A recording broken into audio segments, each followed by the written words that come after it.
Hello everyone, in this video, we are going to see how to change background image on your Google Chrome browser.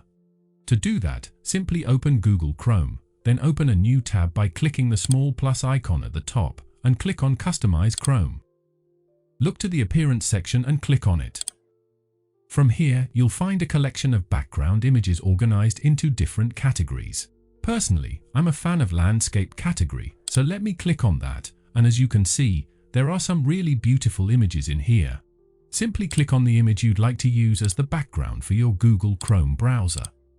If you'd like Chrome to automatically change background image every day, just enable this option right here. You can also use your own picture as a background. To do that, click on Upload an image, then select image you want to use as Chrome background. So this is how you can set and change background image in Google Chrome. Thank you so much for watching, and have a wonderful day.